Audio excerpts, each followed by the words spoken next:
base sa kanilang salaysay, ang nabanggit kasi nila, yan si Congresswoman De Lima, no? Inisa-isa.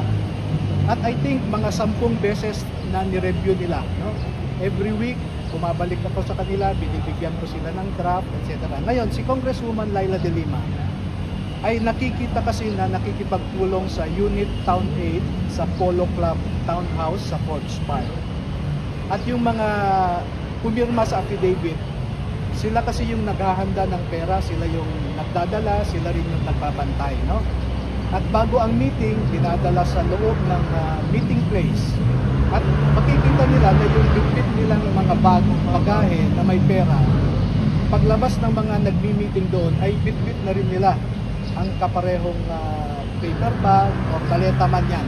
At isa si Congresswoman Laila De Lima na nakita nila mismo, eyewitness, na nagdala ng paper bag na may salapi sa loob.